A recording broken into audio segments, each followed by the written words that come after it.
Good morning, everyone. Thank you all for taking the time to join ATRAM's market update for today. I am Reynal Ngo, Equity Analyst at ATRAM. For this webinar, we have invited esteemed speakers from the Office of the CIO, Mr. Philip Hagedorn and Mr. Jose Marie Lacson. They will be updating us on their insights on the market, and after their talks, we will have a 10-minute Q&A session for our viewers. Viewers, you can submit questions throughout the discussion by clicking on the Q&A button found below your screens. You can also choose to ask a question anonymously in the options. Now, before we begin, please take note that this webinar is being recorded and that copies will be sent within the day and posted on our social media pages. All right, let's kick things off with the opening remarks to be given by ATRAM's Chief Investment Officer, Mr. Philip Hagedorn. Thank you very much, Ray, and again, welcome to all of you that have joined us this morning for another ATRAM webinar. Today, we're going to be talking a little bit more about the stock market only, focused really on the opportunities that may lie ahead for companies. But more importantly, I think with all of the volatility that we've seen in the markets over the last couple of months, actually since the beginning of the year, want to give you a sneak peek as to how we approach this, what we think the economy might do for the balance of this year, and how companies or how we forecast companies might be performing. Just to give you some context, since the day the market opened after the Taal eruption, which was in January 12, the market hit a low. We lost around 41% after the May 19 and May 20 trading days when the market reopened after the quarantine period or quarantine started. Since then, the stock market has moved up. The index has moved up around 23%. We still feel there's close to 30% upside to the market over the next 12 months. Jomar, who will be the speaker for today, will take you through the basis of that and how we've come up with some of these conclusions. I think one thing to look at is we have revised our GDP forecast for 2020, and we've revised it downwards. It will not be good news for the second and third quarter, where we expect GDP to drop by 8% and 7% respectively. We are hopeful of a recovery in the fourth quarter, or the beginnings of a recovery in the fourth quarter, where GDP growth may trek back to about 0%. The first quarter GDP growth number will be announced on May 7, and we expect that number to be around 3.6%. And if that's the case, then it brings the average for the year to somewhere around minus 3.6% GDP growth for 2020. There's not all bad news there, because it is followed up by quite a strong recovery in 2021. And as we know, markets tend to move ahead of the macro. So with that in mind, I want to turn this over to Jomar, who will walk you through how we're thinking and how we're planning and how we're forecasting in broad strokes. And look forward to your questions and hope that you all have an insightful and productive webinar with us this morning. Thank you again for joining us, and we'll talk later on. All right, thank you, Phil. Now, let me remind everyone to please continue asking your question using the Q&A button found below the screen. So we will get to them at the end of the discussion. Now, joining us in our next segment is ATRAM's Head of Macro and ESG Research, Mr. Jose Marie Lacson. For today, he will be sharing his insights on seizing opportunities amid market volatility. Jomar, you have the floor.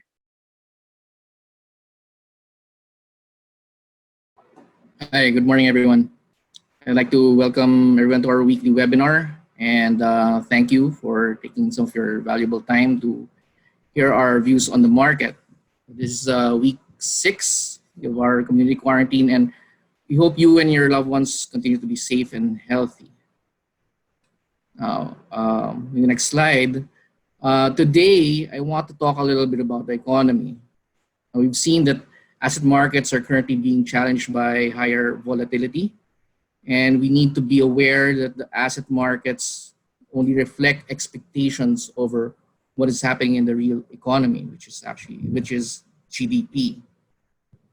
And as such, these expectations change as we know more about the cause of how the government is dealing with the pandemic. More importantly, how they plan to jumpstart the economy back into recovery and eventually its original growth path. But as many companies we've spoken to in recent weeks have mentioned, the reality is we don't know what's going to happen, whether it's going to be tomorrow, next week, or next quarter, or next year. So there's this uncertainty there, and to manage this uncertainty, we have built scenarios to help guide our actions and our decisions with regard to our funds. So today, what we're going to do is we're just process behind the scenario analysis. So next slide, please. So let's tackle first the asset market volatility. Next slide. So we have to realize that economies have this sort of like yin-yang circular flow dynamics. So we have higher asset prices, increased wealth, and this in turn feeds into the real economy, which via consumption and investments, if it increases, it also generates returns and also leads to higher asset prices in the future. So it goes to that flow. The other side to it is supply and demand. So we have higher demand will require an increase in supply, and if you consume more, firms will augment their capacity in order to produce more and increase supply. So it's this circular dynamic that drive economic growth.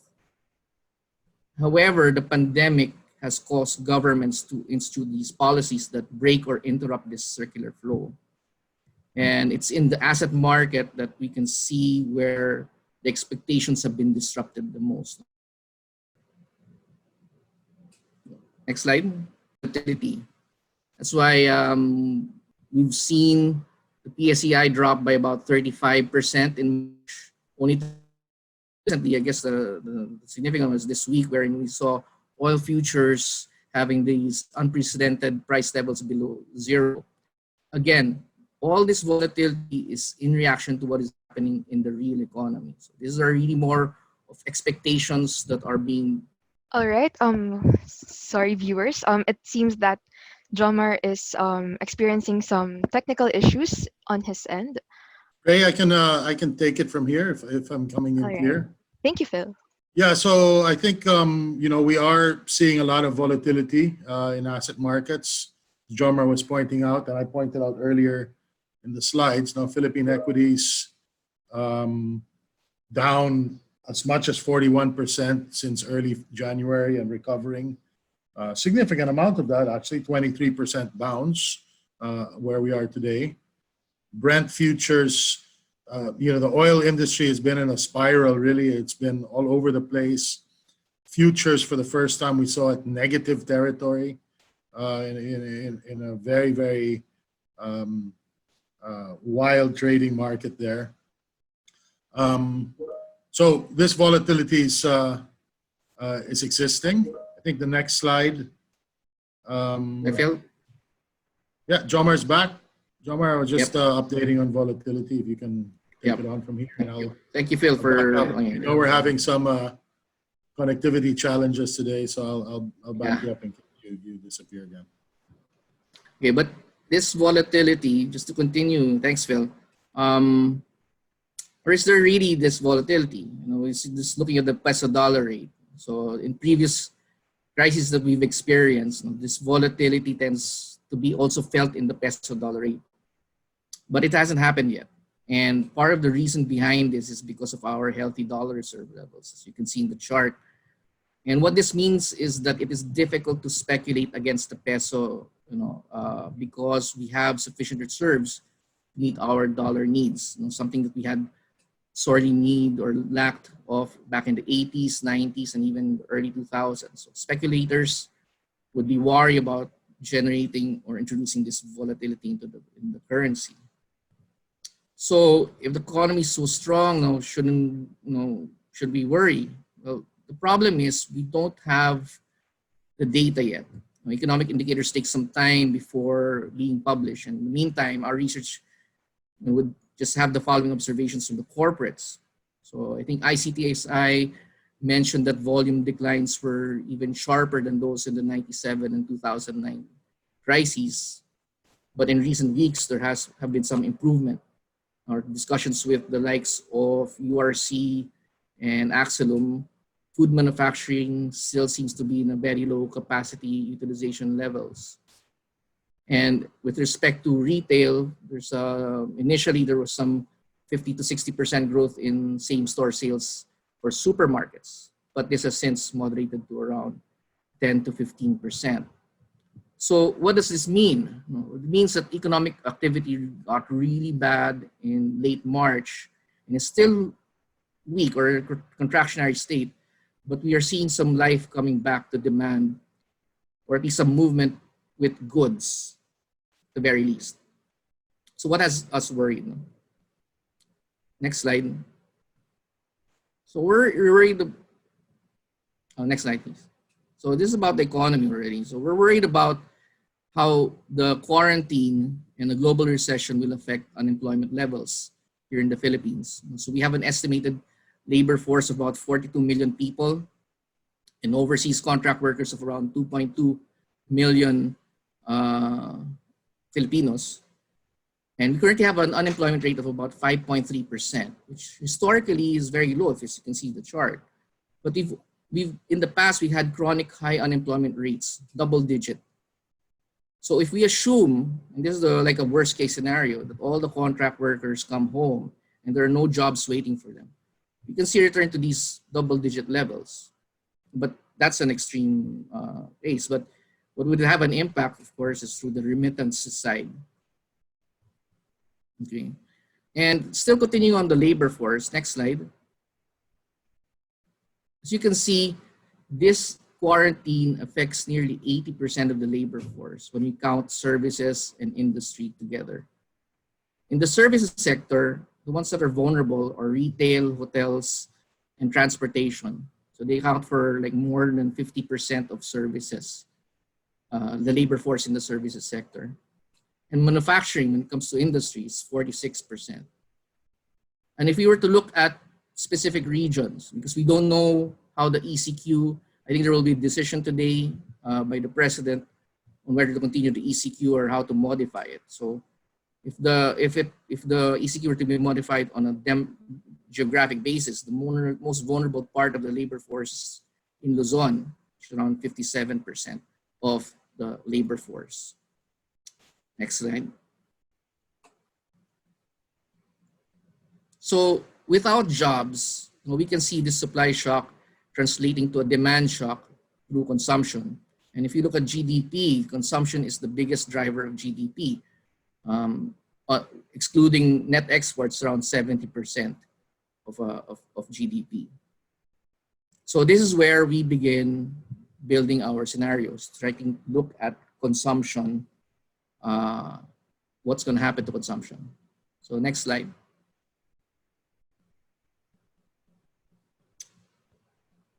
Next slide. So Peter Schwartz is actually a well-known futurist. So these are the people who try to peer into the future, and they put great weight on the tool of scenario analysis. So it helps us imagine what it can be. But obviously, we need to also put in some math into it, where we look at the probabilities to these scenario analysis. Okay, next slide. So if you break down household consumption, you will see that 40% is food and nearly 60% is non-food. And if you look into the non-food, household expenses transportation, recreation, going to movies, going to restaurants, or you're eating out, and miscellaneous services and goods such as going to the barber shop, that I think many Americans have been complaining about. So they can account for around 60% of non-expenditures. So next slide. So given that what we know about how consumption is broken down, so our scenario analysis takes into account these three assumptions. First, that food and expenses and utilities such as electricity, water, well, these are going to be income inelastic. So regardless of whether incomes decline, we will continue to eat and pay our utility bills. Second assumption is that the non-food expenses and the discretionary ones that we've identified in the previous slide, they'll be adjusted on a quarterly basis with a discount factor to reflect that substitution effect that will consolidate towards food from discretionary. Third, we assume that the government spending with respect to infra is complete, or it will still be there. It's not gonna be reduced, and that there will be some OFW repatriation. So those are sort of like the thought process that we have behind the GDP forecast that Phil had mentioned earlier. You look at an 8% contraction, for more than 8% contraction in the second quarter, and around 7% for the third quarter, and slightly negative for the fourth quarter with respect to GDP growth. And next slide. And when we say scenario analysis, we try to kind of differentiate between the market and the economy. So a recurring question is, when do we see a recovery? And a common approach is really the V, U, and L shape. But we just want to be clear that a market recovery may actually come ahead or maybe different in shape from that of a economic recovery. So next slide. So when we look at our equity outlook from last week, that's how we guided our views with respect to the equities market. So you can see that in a U-shaped scenario, which I think we've assigned a higher probability, we're looking at index target about 7,140. And if the recovery were to be V-shaped, we would be looking at meaning a much sharper recovery for the market, and that's about 9,622. And the worst case, which is really the L shape, it's a decline, a contraction of 33% to 3,960. So that's how we approach our sort of like our decision or our views with respect to the market. It's also dependent on our GDP outlook as well, and our earnings view. So lastly, next slide. Now, this crisis or adversity will reveal many great companies. Now, the growth we've had in the past 10 years have really favored many good companies and even some lucky ones. But I'd like to let you know that our investment process is actually designed to capture those good companies that will become great ones after this crisis. So with that, thank you. Ready to take questions. Okay, I think the first question we have is, what strategies are employing in the context of depressed oil prices?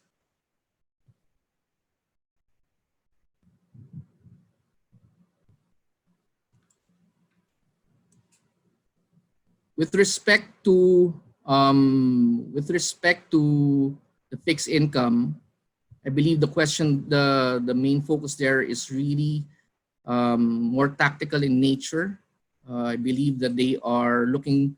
There may be some tactical opportunities with respect to high yield corporate bonds, and we are doing that selectively, focusing more on, of course, higher grade credit grade ratings for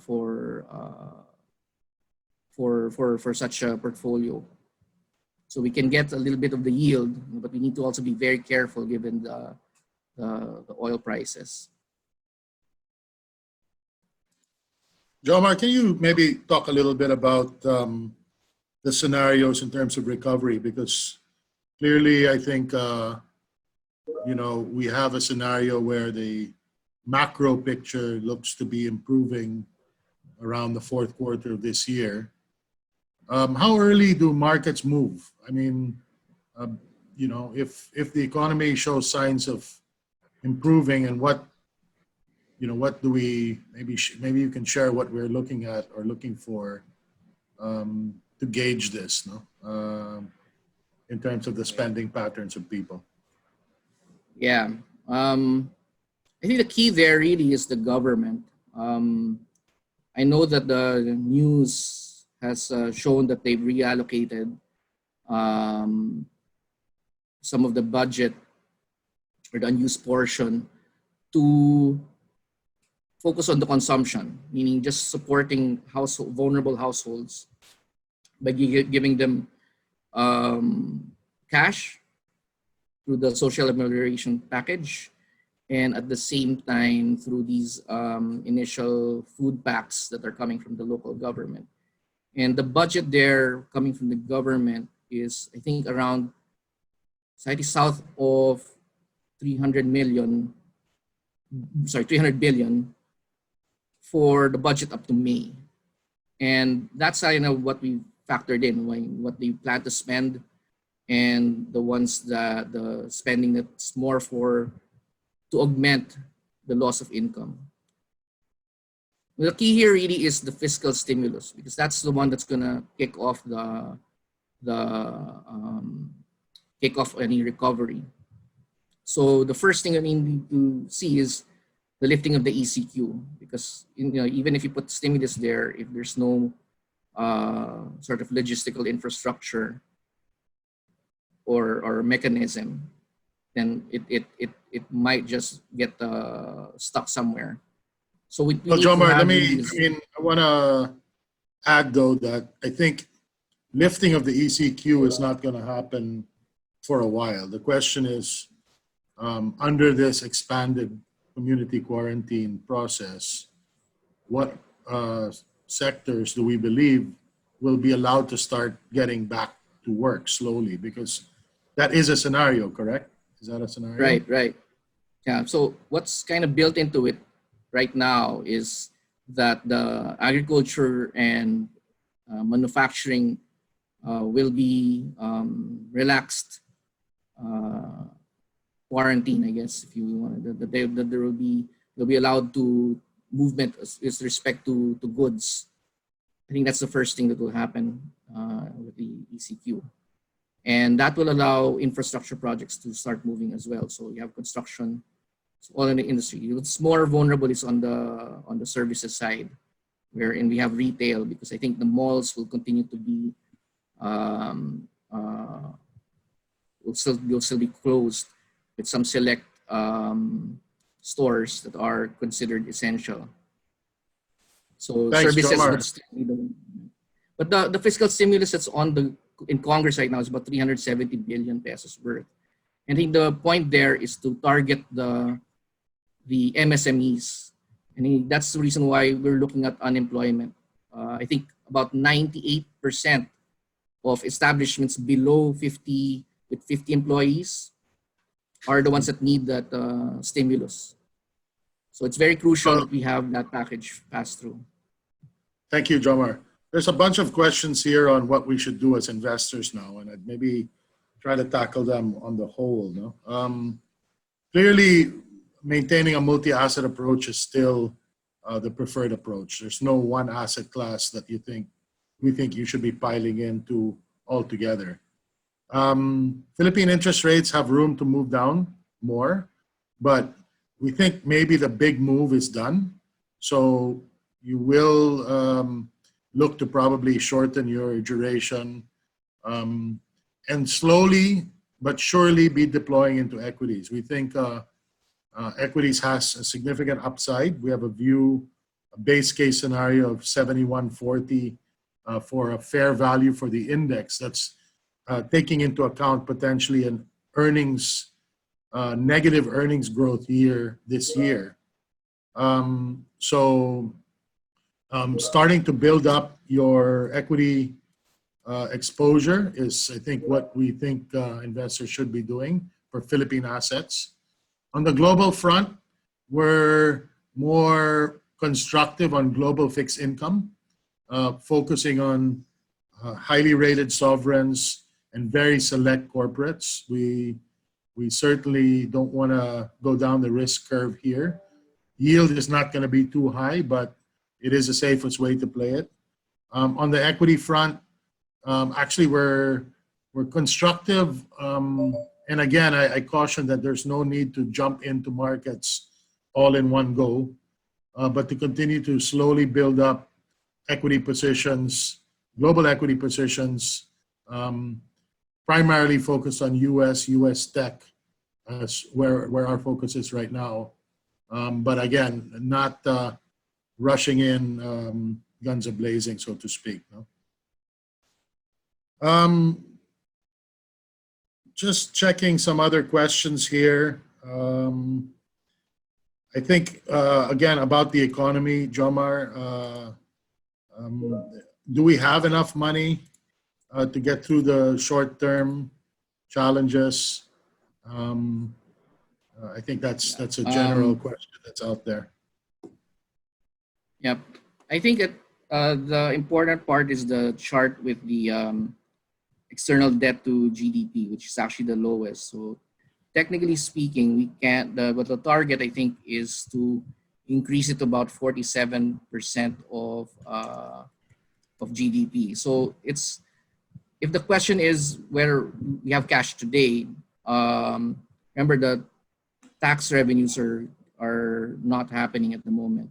So what the government is doing, and this is really the I guess the strategy, the playbook is to borrow, and we have that borrowing capacity with respect to external GDP. I think we're down around 40 around here, about 27.8% to GDP. So we can actually increase that or lever up to finance that. And I think the ratios will enable us to borrow confidently without the concerns with credit ratings at the moment.